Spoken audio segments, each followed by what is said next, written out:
에베소서 강의 오늘 28번째 시간입니다. 오늘은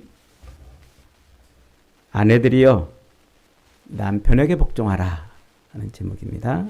아내들이여 남편에게 복종하라.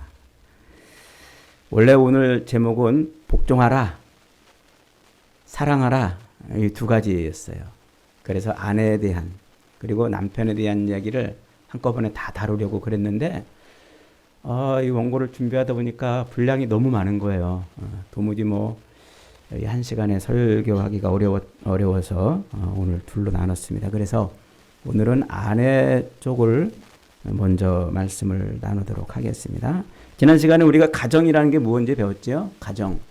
가정이 뭐였습니까?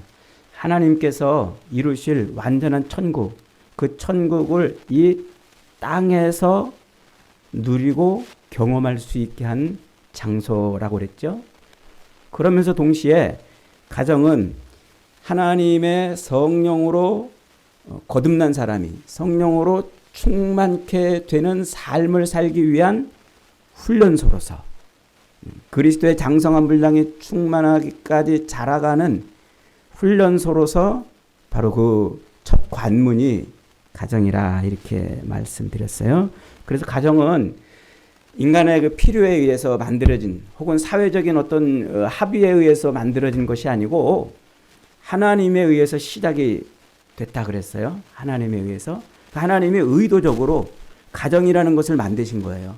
두 가지 목적을 이루시려고 그런 거라고 그랬죠. 첫째는 생육하고 번성하라 하신 하나님의 그 창조 명령을 성취하기 위해서 가정이 만들어지는 거예요.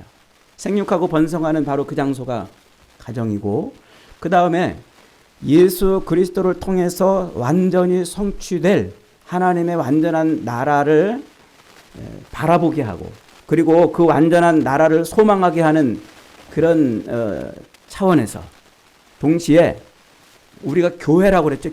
교회라는 이름이 뭐라고 그랬어요? 의미가 뭐라고 그랬어요?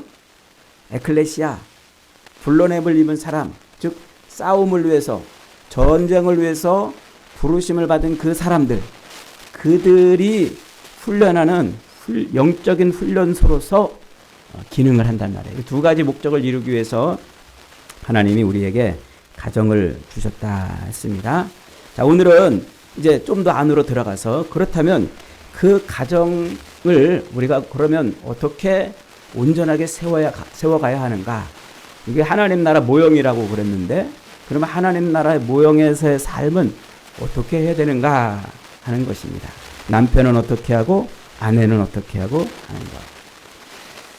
그런 말이 있죠. 결혼은 해도 후회, 안 해도 후회 이런 말이 있어요. 결혼은 정말 해봐야 알아요. 얼마나 고통스러운 일인지. 그리고 또 해봐야 알아요. 그게 얼마나 천국에서의 삶을 우리에게 소망하게 하는지 말이죠. 고대 철학자 소크라테스는 이런 말을 했어요. 결혼은 양철을 얻으면 행복할 것이요 악철을 얻으면 철학자가 될 것이다. 이렇게 말을 했어요. 소크라테스 아내가 악처라고 그러죠. 그래서 소크라테스가 철학자가 됐는지도 모르겠습니다. 결혼은 배우자를 잘 만나면 행복해질 수 있고 잘못 만나면 고통스러워질 수 있다. 이런 얘기예요. 이런 얘기들은 수많은 철학자들이나 문학가들이나 이런 사람들이 많이 얘기해놨죠. 그래서 셰익스피어도 이 결혼을 뭐라고 그랬냐면 결혼은 제비뽑기와 같다 이랬어요. 제비뽑기와 같다. 그러니까 좋은 사람 뽑으면은 행복하지만 나쁜 사람 잘못 걸리면은 고통스럽다. 이런 의미인 것이죠. 그래서 독일의 시인 하이네라는 시인 있죠. 하이네. 그는 이렇게 말했어요.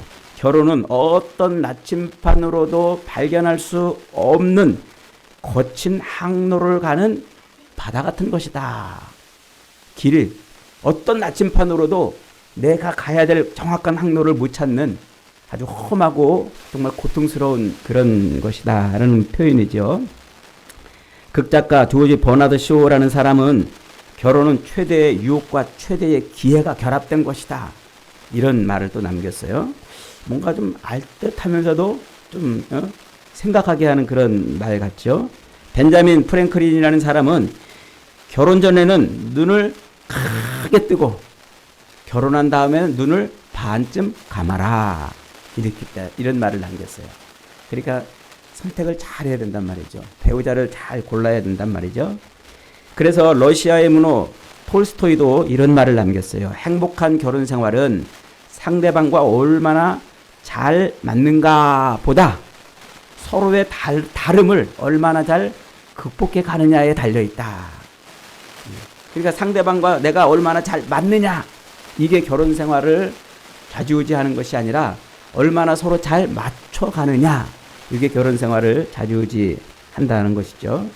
우리가 잘 알고 있는 시인 에드워드 영도 결혼은 인생의 목적이 아니라 인생의 여정을 같이 가는 것이다, 이런 말을 남겼어요. 그러면서 이제 이 좋은 결혼 생활은 그 자체가 목적이 아니고 뭐 어딘가를 향해서 가는 과정이다, 이렇게 이제 말하는 것이죠. 그래서 미셸 드 몽테뉴라는 사람도 좋은 결혼은 장님 아내와 귀머거리 남편이 만나는 것이다, 이렇게 말을 했어요. 그러니까 장님 아내와 귀머거리 남편이 만나야 서로 조화를 이룰 수 있다, 이런 것이죠. 여러분, 이런 얘기를 수많은 사람들이 수많은 얘기들을 해놨는데 이런 얘기들이 결국 말하고 싶은 게 뭐예요? 결혼 생활은 쉽지 않다는 거예요.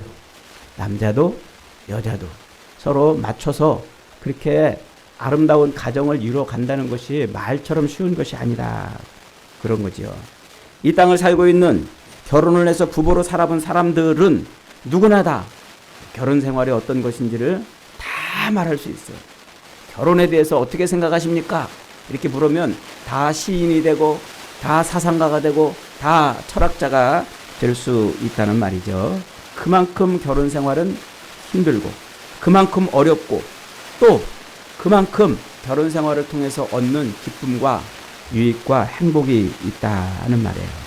그래서 결혼은 해도 후회, 안 해도 후회라는 말이 제일 어울리는 말이 아닌가 싶습니다. 자, 그렇다면 이 가정이라는 것은 천국의 모형으로 주어졌고 천국에서 누릴 영원한 행복을 미리 맛보고 그리고 이 땅에서 그리스도의 장성한 분량이 충만한 데까지 자라가야 하는 영적인 싸움을 싸워야 되는 그 첫걸음으로서 우리에게 주어진 것이라면 가정생활은 도대체 어떻게 해야 되는 것일까요? 오늘 설교 제목처럼 아내는 남편에게 복종하고 남편은 아내를 내 몸처럼 사랑하는 그것이면 다 되게 될까요? 사도 바울이 우리에게 가르쳐주는 놀라운 비결, 그 비결을 우리가 정확하게 이해해야 비로소 이 본문을 이해할 수가 있는 거예요. 자, 먼저 22절 같이 있습니다. 시작. 아내들이여 자기 남편에게 복종하기를 주께 하듯하라. 이 아내들에게 요구되는 행복한 결혼 생활, 아름다운 천국의 모형으로서의 그 아름다운 가정을 이루기 위한 첫 번째 계명이 뭐냐면 아내들이여 자기 남편에게 복종하기를 주께 하듯하라 하는 것입니다. 왜 아내가 남편에게 복종해야 할까요? 사도 바울은 여자가 남자보다 못났거나 여자가 남자보다 미련하거나 여자가 남자보다 뭔가 좀 덜 떨어진 존재이기 때문에 여자는 남편에게 복종해야 된다라고 말하지 않고 있다는 사실을 우리가 먼저 알아야 돼요. 하나님께서 이 땅에 만들어 놓으신 모든 피조물은 완벽합니다. 어디 하나 부족한 게 없어요. 남자는 남자대로 완벽하고 여자는 여자대로 완벽해요. 남자와 여자가 서로 이렇게 부족하기 때문에 만나는 게 아닌 것이죠. 그래서 하나님께서 우리를 이 땅에서 빚어놓으신 이 남자는 남자대로 여자는 여자대로 완벽한데 부족하기 때문에 여자는 미련하고 또 부족하고 못나고 약하기 때문에 남자의 그 권위에 순종하고 복종하라 하는 것이 아닙니다. 자, 그 이유가 무엇입니까? 23절 한번 봅니다. 이는 남편이 아내의 머리됨이 그리스도께서 교회의 머리됨과 같으니 그가 바로 몸의 구주시니라. 앞에서 사도 바울은 예수 그리스도가 교회의 머리가 되신다고 말씀하셨죠. 교회는 그의 몸이라고 말씀을 하셨단 말이죠. 그러므로 교회가 그리스도에게 하듯 아내도 남편에게 그렇게 하라, 이렇게 지금 말하고 있는 거예요.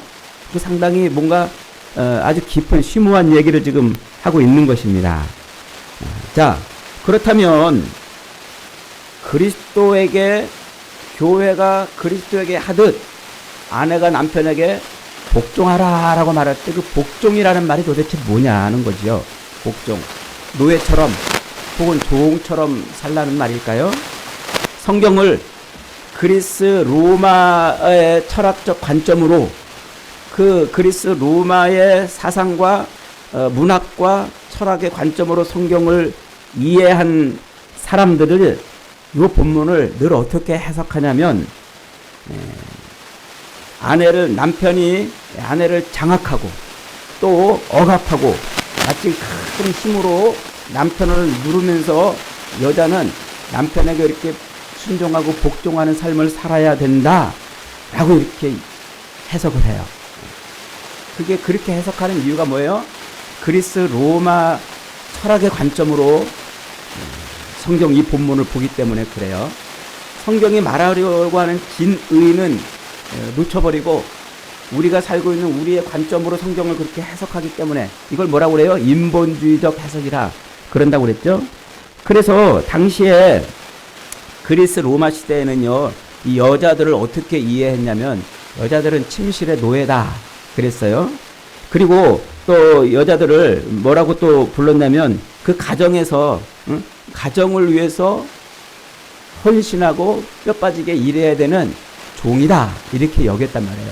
그 그리스 로마 시대의 여자를 대하는 태도가, 여자를 인식하는 태도가, 인식이 바로 그런 거였단 말이에요. 그래서 영어에 임베셜이라는 말이 있어요. 정신박야가 혹은 바보, 얼간이라는 말이죠. 그 말. 그래서 그 말이 바로 이 그리스 로마 시대의 남자들이 가지고 있던 여자에 대한 그 이해를 영어로 표현해낸 말이란 말이에요. 이게. 그러니까 그 당시 사람들은 여자를 어떻게 이해했단 말이에요. 여자를 정말 얼간이, 바보, 심지어 정신박야가 정도로 이해를 했단 말이에요.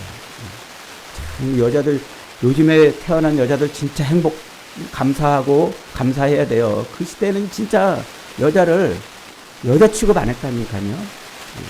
더군다나 성경에 보면은 여자들은 숫자를 헤아리는데 넣었어요, 안 넣었어요? 숫자를 헤아리는데도 안 넣었단 말이에요. 그러니까 유대인들조차도 그 그리스 로마 시대의 그 이해를 가지고서 여자들은 진짜 그런 존재인가 보다. 여자들은 숫자를 헤아리는데도 안 넣었으니까 그런가 보다 해가지고 유대인들조차도 여자들을 아주 업신여겼단 말이에요. 유대인들이 율법대로 매일 아침마다 의무적으로 해야 되는 기도가 있어요. 그 기도 중에 하나가 이겁니다. 하나님, 저를 이방인이나 종이나 여자로 태어나지 않게 해주셔서 감사합니다. 이게 유대인들이 매일 아침마다 의무적으로 하는 기도문의 한 대목입니다. 그러니까 그 그리스 로마의 관점으로, 세상적인 관점으로 여자를 이해하고 그런 이해를 바탕으로 오늘 본문을 딱 보니까 여자는 남자에게 어떻게 돼요? 완전히 팍 죽어야 되는 거예요. 응? 남자의 그 권위 앞에 팍 머리 숙이고 눌려가지고 대들면 안 돼, 꼼짝하면 안 되는, 그렇게 본문을 이해한단 말이에요. 그러나 여기서 성경이 말하는 이 복종하라라는 말은 그 말이 아니에요. 이 복종하라라는 말은 원어로 휘포타소라고 이렇게 말하는데, 이 휘포라는 말은 어디 아래로라는 말이고, 타소라는 말은 질서라는 말이에요. 그러니까 질서 아래로 들어가라 이 말이에요. 한번 따라합시다. 휘포타스, 질서 안으로 들어가라. 이게 무슨 말이냐면, 여러분 군대 가면은요, 군대 가면은 계급이 딱 정해져 있잖아요. 그래서 들어가면은 훈련병부터 시작해서 이등병, 일병, 상병, 병장, 그리고 소위, 중위, 대위, 또 진급해가지고 소령, 중령, 대령, 그래서 별 달고 이렇게 체계가 있어요. 상관의 명령 아래로 들어가라, 이런 의미예요. 이게 원래 군대에서 쓰던 용어였어요. 그리스 로마 시대, 그 시대는 진짜 군인이 최고인 시대잖아요. 그러니까 휴포타스라는 말은 그 상관의 지휘 아래로 들어가는 것을 의미해요. 그 말을 갖다가 지금 사도 바울이 부부관계에서도 그걸 똑같은 말을 쓰고 있는 거예요. 그러니까 아내로 하여금 뭐 하라는 거예요? 남자의 권위 아래로 들어가라, 이 말인데, 그것은 곧 질서 안으로 들어가라, 이런 말이란 말이에요. 질서 안으로. 유계 질서를 잡아야 된단 말이에요. 유계 질서. 그런데 성경이 말하는 그 유계 질서라는 것은 단순한 사람의 어떤 그 힘과 권위를 가지고 있는 질서를 의미하는 게 아니에요. 성경이 말하는 질서라는 것은 하나님의 창조 질서를 말하는 거예요. 사람의 힘과 권세와 권위를 가지고 세운 질서가 아니라 하나님이 창조하심으로 세상을 만들어 놓으신 그 창조 질서, 그것을 말하는 거예요. 그러니까 하나님께서 태초에 남자와 여자를 만드시고 그리고 가정을 이루셨을 때 보시기에 심히 좋았더라 그랬잖아요. 그 보시기에 심히 좋은 상태가 하나님의 창조 질서 상태인 거예요. 그런데 이 창세기 3장으로 넘어오면서 아담과 하와의 죄로 인해서 이 하나님의 창조 질서가 깨져버렸어요. 하나님의 이 질서가 깨져버렸어요. 그래서 그 하나님의 질서를 다시 회복하는 그것이 구원이고, 그것이 바로 그리스도를 통해서 이룰 일이라는 것이죠. 그러니까 아내들아 남편들을 자기 머리로 두라, 복종하라, 이 말은 하나님의 그 창조 질서를 다시 회복하라, 이런 의미란 말이에요. 자, 이게 도대체 무슨 의미일까요? 저 고린도 교회를 가면은, 고린도 교회는 아주 난잡하고 아주 복잡하고 혼란스러웠잖아요. 자기들끼리 뭐 높다 낮다 막 싸우기도 하고 다투기도 하고 세상 사람들과 별반 다름없는 그런 삶을 살면서도 자기들이 그리스도인이라고 막 자랑하던 그런 교회란 말이에요. 그런 교회를 향해서 고린도전서 11장 이렇게 3절에서 이렇게 말해요. 그러나 나는 너희가 알기를 원하노니 각 남자의 머리는 그리스도시요, 여자의 머리는 남자요, 그리스도의 머리는 하나님이시라, 이렇게 말해요. 그러니까 이걸 순서적으로 다시 정리하면 여자의 머리는 남자요, 남자의 머리는 그리스도시요, 그리스도의 머리는 하나님이시니라, 이렇게 지금 말하고 있는 것입니다. 그러니까 모든 질서의 맨 정점에 누가 계셔요? 하나님이 계시고, 이게 하나님이 이 땅을 창조하실 때 만들어 놓으신 하나님의 질서인 거예요. 그런데 그게 깨져버렸어요. 그래서 그리스도가 이 땅에 오셔서 그 하나님의 질서를 회복하는 것이 곧 구원입니다. 그 질서를 회복하시는 그 그리스도가 이 땅에서 주님이 다시 오시기까지 그 질서를 유지하며 살게 하시려고 그 권위를 남자에게 주었고, 여자는 그 권위를, 그 질서를 이루어가는 그런 존재들이다, 이렇게 말하는 거예요. 자, 이 말을 우리가 이해할 때 얼른 우리는 이중적인 생각을 해야 돼요. 하나는 실제로 가정에서 예수님이 이 땅에 오셔서 십자가에 죽으심으로 문을 활짝 열어서 하나님의 창조 질서가 회복이 되는 안으로 우리가 지금 들어가고 있잖아요. 그런데 예수님이 이것을 완성을 다 해놓으셨지만 우리는 남은 육신의 삶을 살아야 돼요. 남은 육신의 삶을 사는 동안 우리는 그리스도의 재림 때까지 뭐 해야 돼요? 그리스도의 재림 때까지 하나님의 그 창조 질서가 완성되기까지 그 과정을 거쳐가야 된단 말이에요.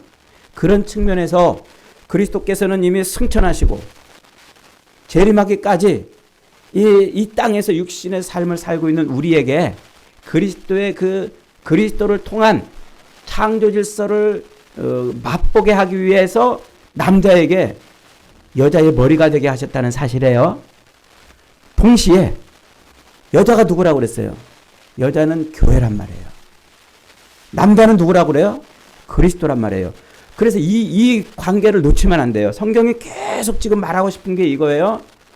여자는 그리스도요. 죄송합니다. 여자는 교회요. 신랑은, 남자는 그리스도란 말이에요. 그러니까 지금 이 말은, 이게 가정에서 남자, 여자, 아내와 남편의 관계를 이야기하면서 동시에 그게 그리스도와 우리 교회의 관계를 말하고 있는 것이구나 하는 그 이중적인 안경을 가지고 이 본문을 자꾸 읽어봐야 된다는 말입니다. 그러니까 여자는 어디서 나왔어요? 남자의 갈비뼈에서 나왔어요. 갈비뼈. 하나님께서 아담을 딱 지어놓으시고 혼자 있는 것이, 독처하는 것이 좋지 못해서 그 여자를 하나 만드는데, 돕는 배필을 만드는데 남자의 갈비뼈에서 뽑아내서 만드신단 말이에요. 그러니까 이 남자의 갈비뼈에서 나왔다는 것은 곧 생명에서 나왔다는 얘기라고 지난주에 말씀을 드렸죠.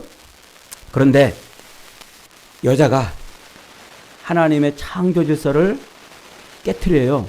뱀의 유혹을 받아서 창조 질서를 어그러뜨리고 인간으로 하여금 하나님을 바라보고 하나님의 통치 아래서 하나님과 교통하며 살아야 되는 그 인간의 질서, 그 질서를 여자가 뱀의 유혹을 받아가지고 그걸 깨트려 버렸어요.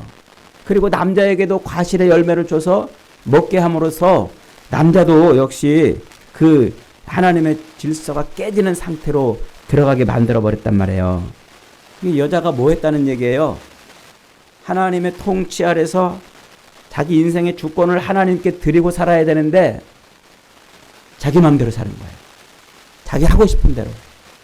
하나님의 주권을 도둑질해서 자기 마음대로 사는 것이란 말이에요. 그걸 성경이 뭐라고 부른다고 그랬어요? 죄라고 부른단 말이에요. 그래서 그 죄로 인해서 모든 인간은 다 자기 주권을 가지고 살아요. 세상에서 다 자기 주권을 자기 마음대로 다 하고 싶어 한단 말이에요. 저기 앉아있는 주찬이도 보세요. 다 자기 마음대로 하고 싶어 해요. 저 어린 게 뭘 알겠어요. 그런데도 자기 주장해요. 이 죄 아래에 있는 인간의 특성이란 말이에요. 세상에서 정말 저 사람 뭐 아무것도 아닌 사람 같은데도 보면 다 자기 주권을 갖고 살아요. 자기 하고 싶은 걸 하고 산단 말이에요. 그렇게 자기 하고 싶은 대로 하려고 하는 그 죄의 가장 큰 특징이 뭐예요? 남을 지배하는 거예요. 내 말을 꼭 듣게 하고 싶은 거예요. 남을 지배하고 내 말을 듣고 내 뜻대로 행하게 하려고 그러는 것이란 말이죠. 그게 바로 세상에서 통용되는 복종의 의미예요. 그러니까 여러분 헬라어로 종을 뭐라고 불러요? 종을 둘로스라고 이렇게 불러요. 그 종을 부리는 힘, 종으로 하여금 움직이게 하는 그 힘을 둘레이아라고 이렇게 표현해요. 둘레이아. 그게 바로 세상 사람들이 이해하고 있는 복종의 의미예요. 세상 사람들은 다 그렇게 복종해야 된다고 생각을 해요. 그래서 고대 헬라 사회에서 이 단어는 자기의 의지가 박탈된 채 타인의 소유가 되어가지고 전적으로 그에게 복종되어 있는 상태를 묘사할 때, 종속되어 있는 상태를 묘사할 때 복종하라 이런 말을 썼단 말이에요. 그런데 성경은 그렇게 남의 권리와 남의 모든 것을 틀어주고서는 그로 하여금 꼼짝없이 자기의 말에 순종하게 하는 그런 복종을 요구하는 게 아니라 잃어버린, 깨져버린, 죄로 말미암아, 여자로 말미암아 깨져버린 그 하나님의 창조 질서를 회복하는 의미에서 복종하라 이렇게 지금 말하고 있단 말이에요. 그래서 우리가 요 말을 자꾸 헷갈리는 이유가 복종하라 그러니까 그냥 뭐 죽어가지고 꼼짝없이 종처럼 사는 것이라고 자꾸 이해하는 이유가 요 복종하라는 말과 순종하라는 말을 헷갈리기 때문에 그래요. 복종하라는 말과 순종하라는 말이 다른데 그걸 헷갈려요. 복종은 아까 뭐라고 그랬어요? 복종이라는 말은 하나님의 창조 질서를 회복하는 것이라고 그랬죠. 네, 순종이라는 말은 뭐라고 그래요? 순종이라는 말은 휘포쿠오라고 이렇게 말해요. 휘포타소 질서 안으로 들어가라, 요 복종하라 이 말하고 순종하라 휘포쿠오라는 말라고 이 말하고 헷갈리기 때문에 그래서 자꾸 복종을 우리가 노예처럼 종처럼 자기 것을 버리고 무릎 꿇고 사는 것을 이야기하는 것이라고 생각한다는 것이죠. 휘푸쿠오라는 말, 그 말은 진짜 내 말에 내 명령에 순종하는 것을 말해요. 그런데 여기서 복종은 내 말에 내 명령에 순종하는 것이 아니라 뭐라고 그랬어요? 하나님의 창조 질서로 돌아가는 것을 의미한단 말이에요. 돌아가는 것. 그렇게 인간의 죄로 인해서 깨져버린 하나님의 창조 질서, 곧 하나님이 모든 만물의 통치자가 되시고 만물의 주권을 가지고서 그 만물로 하여금 하나님께 영광을 돌리며 살게 하는 그 하나님의 질서를, 창조 질서를 깨트려버린 그 질서를 다시 회복하기 위해서 누가 오셨어요? 그리스도께서 오셔요. 그런데 그리스도께서 오셔가지고 그 휘포타스, 하나님의 질서 안으로 이 모든 세계를 끌고 가시는데 거기에서 뭘 하셨어요? 휘포쿠오, 절대 순종하심으로써 이 복종을 이뤄내셨다 이 말이에요. 아마 여러분들이 이 설교를 아마 처음 듣지 않나 싶어요. 왜냐하면 이렇게 본문을 설명하는 주석가들도 없고 설교자들도 없기 때문에 그래요. 복종이라는 말은 하나님의 질서 안으로 들어가는 것을 말하는 것이고, 순종이라는 말은 그 하나님의 질서를 회복하기 위해서 하나님의 말씀에 순종하는 것을 의미한단 말이에요. 그러니까 예수님이 이 땅에 육신을 입고 오셔가지고 십자가에서 죽으신 것은 뭐예요? 그것은 하나님 말씀에 순종한 거예요. 죽기까지 순종하셨어요. 그 순종을 통해서 뭘 이뤄냈다고요? 복종을 이뤄냈단 말이에요. 하나님의 창조 질서로 죄인들은 우리를 회복, 질서 안으로 들어가게 만들어 놨다는 것이죠. 이게 바로 오늘 본문의 복종하라는 의미예요. 그러니까 순종하라는 말과 분리해서 이해할 수가 있어야 되는 거예요. 성경은 자녀에게 야, 너 부모에게 순종하라 이렇게 말할 때 부모의 말에 따르라 이 말이거든요. 종에게 야, 너 상전에게 순종하라 라고 말할 때 그것은 상전의 말에 따르라 이 말이에요. 그런데 자녀에게 복종하라 이렇게 안 한단 말이에요. 휘포타스라는 말을 안 쓴단 말이에요. 창조 질서 안으로 들어가라. 이 복종은 누구에게? 남편과 아내의 관계에서 아내에게 그렇게 하고 있단 말이에요. 아내에게. 그럼 이것이 오늘 본문을 이해하는 가장 중요한 이유입니다. 가장 중요한 요소입니다. 창세기 3장에서 뱀이 여자를 유혹하잖아요. 뱀이 여자에게 물어 이르되 하나님이 참으로 너희 동산 모든 나무의 열매를 먹지 말라 하시더냐. 그러니까 여자가 그 뱀이 던진 미끼를 물었어요. 그리고서는 뱀에게 이렇게 대답해요. 여자가 뱀에게 말하되 동산 나무의 열매를 우리가 먹을 수 있으나 동산 중앙에 있는 나무의 열매는 하나님의 말씀에 너희는 먹지도 말고 만지지도 말라 너희가 죽을까 하노라. 그러니까 이 미끼에 걸려든 여자가 덥석 그 미끼를 물고서는 뱀에게 대답을 한 거예요. 그러니까 뱀이 옳다구나 하고서는 그 미끼를 문 여자를 이제 끌어당기죠. 아이 그렇지 않아. 결코 너희가 죽지 않을 거야. 그것을 먹는 날에는 너희 눈이 밝아져서 하나님처럼 선악을 아는 그런 존재가 될까봐 하나님이 그렇게 말리신 거야. 그러니까 그 말을 딱 듣고 여자가 나무의 열매를 보니까 어떻게 했어요?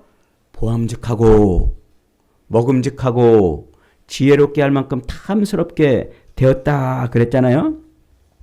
그 전까지 에덴 동산의 중앙에 세워져 있던 나무는 무엇이었습니까? 표지판이라고 그랬잖아요. 표지판. 무슨 표지판? 아담과 하와야 너희의 생명은 내가 준 것이다. 너희의 삶의 주권은 나에게 있다. 그걸 잊어버리지 말아라. 너희의 생명은 내 것이다. 잊어버리지 말라는 표지판이라고 그랬죠. 그리고 에덴 동산에서 누리고 있는 이 모든 것 너희들이 마음껏 누려라. 그러나 이 모든 것의 소유권은 누구다? 하나님이다라는 표지판으로 에덴 동산에 선악을 알게 하는 나무와 생명나무를 세워놓은 거예요.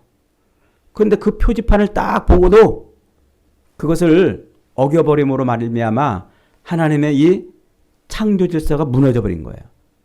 온 세상 모든 만물을 통치하고 모든 인생의 주가 되시는 그 하나님의 통치권이 무너져 버린 겁니다. 그 순간 이 하나님은 하나님으로서의 위치가 상실이 돼버린 거예요. 생각해 보세요, 여러분. 우리가 자식을 낳아가지고 이렇게 키우는데 어느 날 이놈의 자식이 머리가 다 컸다고 아버지를 들이받고 집을 튀어나간다고 생각해 보세요. 그때 그 아버지로서의 존재감이 어떻게 돼요? 아버지로서의 존재감은 상실이 되는 거예요. 아버지는 그때부터 그 자식에게 아버지가 아닌 거예요. 그러니까 먹지 말라 한 나무 열매를 따먹음으로 인해서 온 우주 만물과 인생의 통치자이신 하나님의 존재감이 상실이 돼버린 거예요. 이게 하나님의 창조 질서가 깨져버렸다는 얘기예요. 그러니까 그 창조 질서를 회복하기 위해서 성자 하나님이 육신을 입고 오셔서 아버지의 말씀에 죽기까지 순종해 놓음으로써 그 창조 질서를 회복해내는 것, 이게 휘포타스란 말이에요. 지금 사도 바울이 아내들에게 가정을 만들어 놓고 그 가정에서 아내들이 해야 될 첫 번째 일이 바로 이 창조 질서 안으로 들어와라 라고 지금 말하고 있는 거예요. 창조 질서 안으로. 원래 이 아담과 하와를 미혹할 때, 뱀이 와서 미혹할 때, 그때 하와는 뱀에게 먼저 말을 하지 말고 자기 남편과 먼저 뭐 했어야 돼요? 상의를 했어야 돼요. 왜냐하면 그 모든 것의 주권이 자기 남편에게 있고 하나님에게 있기 때문에 자기의 머리인 남편과 상의했어야 돼요. 그런데 그 남편을 무시하고 어떻게 했어요? 뱀하고 얘기해서 뱀의 유혹에 그냥 넘어가 버렸단 말이에요. 그래서 하나님이 그렇게 죄를 지은 하와에게 뭐라고 말하냐면 창세기 3장 16절에서 또 여자에게 이르시되 내가 네게 잉태하는 고통을 크게 더하리니 네가 수고하여 자식을 낳을 것이며 너는 남편을 사모하고 남편은 너를 다스릴 것이니라 이랬어요. 잉태하는 고통을 준다. 그러니까 생육하고 번성할 때 하나님이 인간에게 생육하고 번성하라고 그럴 때 잉태하는 고통이 없었어요. 출산할 때 고통이 없었어요. 그런데 그 죄로 말미암아 출산의 고통을 느끼게 하는 거예요. 그래서 자식을 낳을 때 수고하게 되고 그래서 고통이 있게 되고 동시에 너는 남편을 사모하고 남편은 너를 다스릴 것이라 그러잖아요. 이게 그리스 헬라 사람들이 가지고 있는 그 둘로스 종을 지배하고 통치하는 그 사상으로 그렇게 인간들이 남자가 여자를 통치하는 시대가 된다는 저주인 거예요. 저주. 그 죄의 양상이 그렇게 들어와서 그런 가정을 이루게 되는 것이죠. 그러니까 이 땅에 있는 모든 인생들은 다 그런 하나님의 저주 가운데 놓인 거예요. 그래서 가정을 보세요. 가정 생활이 정말 행복하고 즐겁고 기분 좋고 신나고 뭔가 정말 살면 살수록 보람 있는 그런 가정이 아니고 늘 땀 흘려 일하고 수고해도 밑 빠진 독에 물 붓는 것 같고 가정 생활은 늘 결혼하기 전에는 정말 천사 같은 사람이 결혼한 뒤에는 악마처럼 변한다고 늘 서로 그렇게 옥신각신 아웅다웅 다투면서 그러면서 사는 거예요. 그러면서 인간들이 발견해낸 최고의 그 가정에 대한 최고의 진리가 뭐냐면 야 결혼은 서로 맞춰가며 사는 거야. 서로 맞춰가며 사는 거야. 이 정도로 생각을 한단 말이에요. 이 정도로. 그러나 하나님은 그 가정을 통해서 뭐를 하신다고요? 하나님의 창조 질서를 회복하는 바로 그런 일을 하시고 싶어 하신단 말이에요. 그래서 남편은 아내를 다스리고 아내는 남편에게 복종하는 이 관계는 그리스 로마의 헬라 철학이 말하고자 하는 그런 힘에 의한 복종이 아니라 힘에 의한 굴종이 아니라 뭐 하는 거예요? 하나님의 창조 질서 안으로 들어가는 일을 하는 거예요.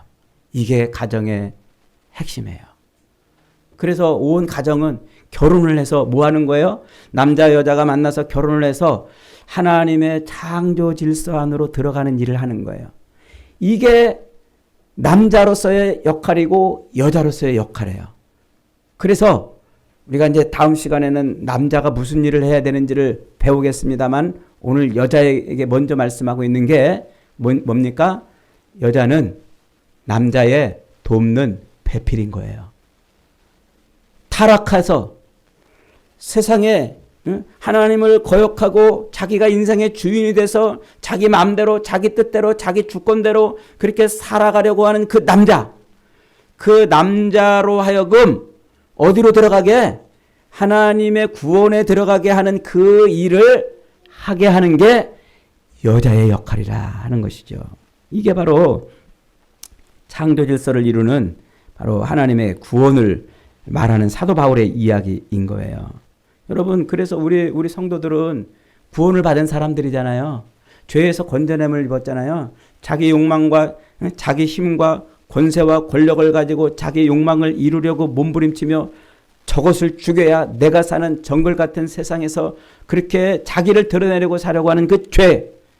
그 죄에서 우리는 건짐을 받은 사람들이잖아요. 구원을 받은 사람들이잖아요.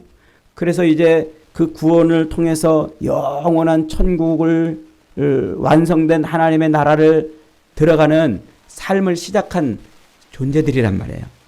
그렇기 때문에 이 가정은 그렇게 서로 하나님의 완전한 나라를 향해서 가는 그런 삶의 자리가 되는 거예요. 남자도 여자도 하나님의 완전한 나라를 바라보면서 그래서 남자는 남자로서의 역할, 이 가정의 머리가 되고 여자는 여자로서 남자의 돕는 배필이 돼가지고 그 길을 가는 거예요. 열차가 탈선하지 않도록 그렇게 가야 되는 것이죠. 그래서 이 세상에 가정이 그렇게 하나님의 창조 질서를 회복하는 그 첫 출발점이고 그리고 창조 질서를 회복하는 중요한 훈련소라는 이 사실을 모르면 늘 우리는 이 가정에서 자기 욕망을 채우고 욕심을 채우고 내가 바라는 대로 내가 원하는 대로 안 해주면은 그것 때문에 폭력을 일삼고 그것 때문에 가정을 깨트리는 이런 일들이 얼마나 많아요.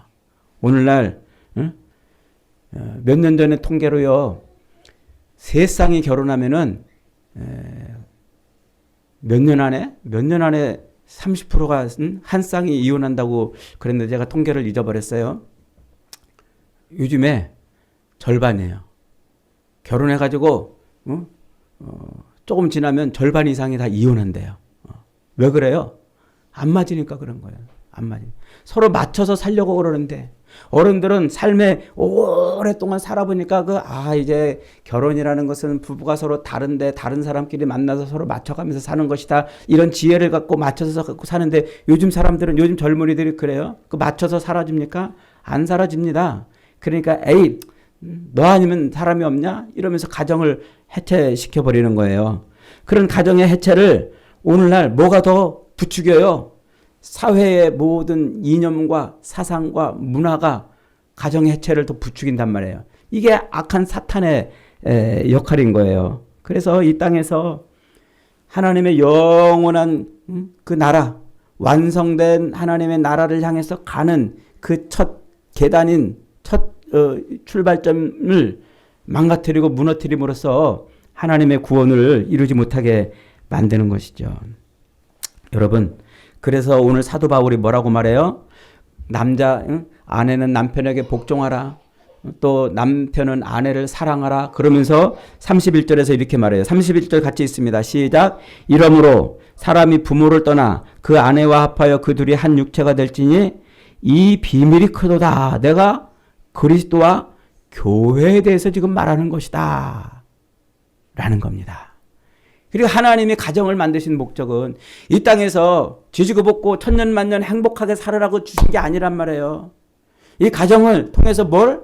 그리스도와 교회의 관계를 이해하고 그리스도와 교회를 통해서 성취하실 완전한 하나님의 나라를 바라보는 그런 장으로서 가정을 이해하고 그 가정의 삶을 통해서 그 완성된 하나님의 창조 질서 안으로 들어가는 바로 그 이야기를 지금 하고 있는 거예요.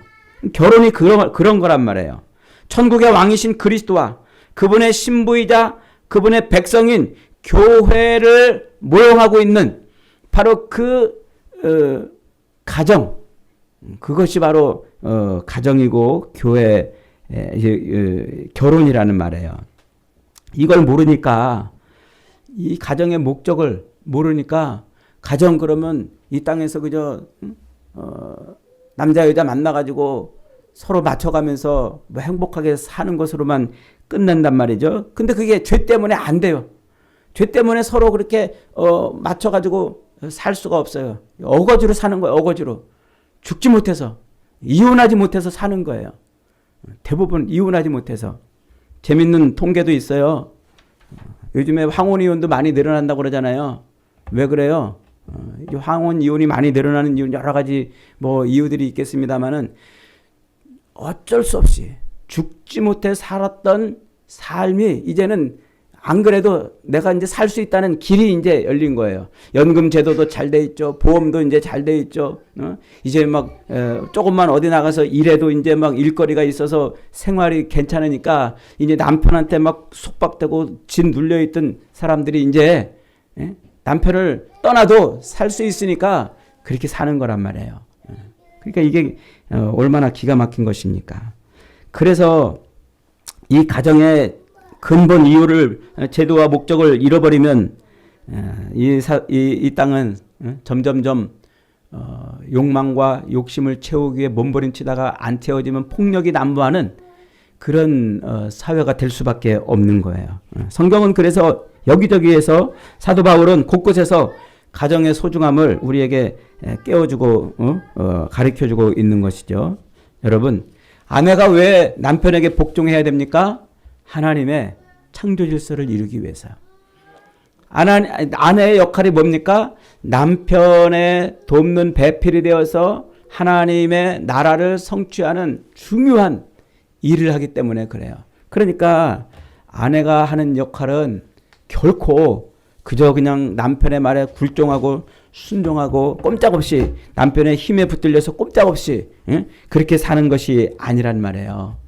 하나님의 창조 질서를 회복해 가는 그런 중요한 역할을 맡은 것입니다. 그것이 아내가 하는 일이고 그것이 여자의 중요한 일인 것이죠. 사랑하는 여러분, 여자가 남자보다 열등해서 부족해서 못나서 그렇게 지금 사도 바울은 복종하라라고 말하고 있는 것이 아닙니다. 하나님의 나라를 성취하고 하나님의 구원을 완성하고 하나님의 그 질서를 온전히 회복하는 그 일을 행하라고 지금 말하고 있는 것입니다.